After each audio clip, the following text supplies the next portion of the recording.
بسم اللہ الرحمن الرحیم۔ السلام علیکم دوستو، حضرت امام مہدی علیہ السلام کے ظہور سے پہلے لوگوں میں شدید اختلاف ہوگا۔ جیسے آج امت مختلف پارٹیوں، تنظیموں اور فرقوں میں بٹی ہوئی ہے، لوگوں میں بالخصوص عربوں میں اس کی وجہ سے لڑائی بھی ہوگی۔ لوگ خوف کا شکار ہوں گے، دینی اور دنیاوی دونوں حالتوں میں تغیر اور انتشار ہوگا، ایک دوسرے پر لعنت کریں گے۔ اس آزمائش میں بڑا حصہ حکمرانوں کی جانب سے ہوگا، کوئی جائے پناہ نظر نہیں آ رہی ہوگی، اور اللہ تبارک و تعالیٰ کی یہ وسیع زمین بندگان خدا پر تنگ ہو جائے گی، قتل کی کثرت ہو جائے گی، ایک تہائی لوگ قتل ہو جائیں گے، ایک تہائی مر جائیں گے اور ایک تہائی باقی بچیں گے۔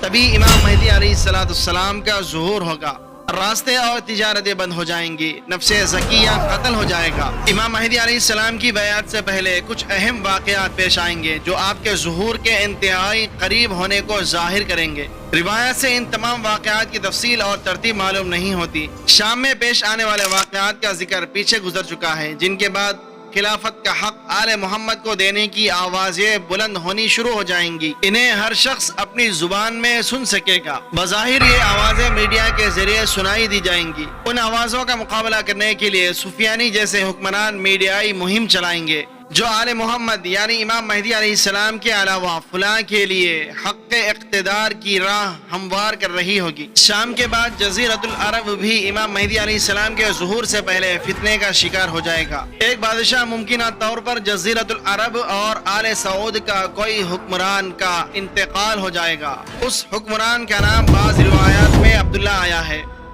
جس کے بعد اس کے 3 بیٹوں میں اختلاف پیدا ہو جائے گا، اور یہ اختلاف لڑائی میں بھی تبدیل ہو سکتا ہے، جو یہاں پر ایک خانہ جنگی کا ماحول بنائے گا۔ شاہی خاندان کی اس لڑائی میں یہاں کے قبائل بھی شریک ہو جائیں گے۔ سفیانی بھی متحرک ہو جائے گا اور آپ کو گرفتار کرنے کی کوشش کرے گا۔ چنانچہ مدینے کی طرف فوج بھیجی جائے گی جو آل محمد صلی اللہ علیہ وآلہ وسلم کو گرفتار کرے گی۔ بنو ہاشم سے تعلق رکھنے والے مردوں اور عورتوں کو قتل کرے گی، جس کی وجہ سے امام مہدی علیہ السلام اور آپ کے ایک ساتھی مبیض یہاں سے نکل جائیں گے۔ انہیں ایک روایت میں منصور بھی کہا گیا ہے، اور یہی نفس زکیہ ہوں گے۔ آپ تو ہاتھ نہیں آئیں گے، لیکن آپ کے گھر والوں کو گرفتار کیا جائے گا، چھوٹوں اور بڑوں کو سبھی کو پکڑا جائے گا۔ سفیانی کے پہلے پہل سامنے آنے کے بعد آپ ایک عرصے تک روپوش رہیں گے، پھر جب سفیانی غالب آ جائے گا تو جلد ہی امام مہدی علیہ السلام بھی ظاہر ہو جائیں گے۔ شاہی خاندان کی یہ لڑائی اس رمضان کے بعد شدت اختیار کر جائے گی، جس میں ایک دھماکہ خیز آواز سنائی دینے کی خبر دی گئی ہے۔ جب یہ خوفناک آواز سنائی دے تو سبحان القدوس کا ورد کرنا چاہیے۔ رمضان ہی میں 2 زلزلے آئیں گے، جس کے بعد 3 افراد کی یہ لڑائی کھل کر سامنے آ جائے گی، جو ممکنہ طور پر آل سعود میں سے بھی ہو سکتے ہیں، اور یہ بھی امکان ہے کہ یہ دوسرے 3 ہوں۔ ان میں سے ایک کا نام عبداللہ ہوگا۔ یہ سفیانی بھی ہو سکتا ہے، جس کا ایک روایت میں یہی نام منقول ہے، اور فرات کے کنارے بڑا قتل عام ہوگا۔ رمضان کی اس آواز کے بعد 2 طرفہ نعرے یا آوازیں ہوں گی۔ ایک آواز جو جمعہ کی رات کو ہوگی، اسے سننا چاہیے اور اس کی اطاعت کرنی چاہیے۔ یہ آواز حضرت جبرائیل علیہ السلام کی ہوگی، اور اس میں امام مہدی علیہ السلام اور ان کے والد کا نام لیا جائے گا۔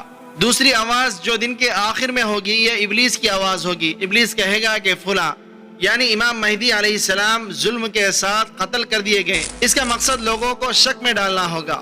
حضرت جبرائیل علیہ السلام کی یہ آواز انسانی آواز کی طرح نہیں ہوگی، بلکہ یہ ایحاء اور الہام کی طرح ہوگی، جو لوگوں کے دلوں میں ڈالی جائے گی، اور یہ بھی ممکن ہے کہ سنائی دی جائے۔ دوران حج بھی یہ 2 طرفہ نعرے اور آوازیں بلند ہوں گی۔ ایک آواز امام مہدی علیہ السلام کو حق دینے کے لیے ہوگی، جبکہ دوسری ممکنہ طور پر آل سعود کو حق دینے کی ہوگی۔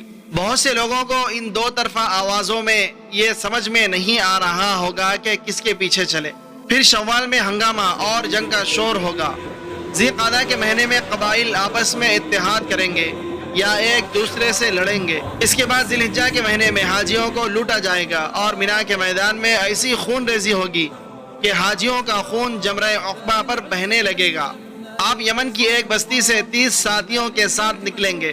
آپ کے خروج کا سن کر آپ کے مومنین انصار بھی یہاں پہنچ جائیں گے۔ اس سال حج بغیر کسی سرکاری کنٹرول کے ہوگا، اور لوگ اپنے طور پر انتظام کر کے مناسک حج ادا کر رہے ہوں گے۔ کہ اس دوران مینا میں کوئی شرارت کر کے حاجیوں کو آپس میں لڑایا جائے گا۔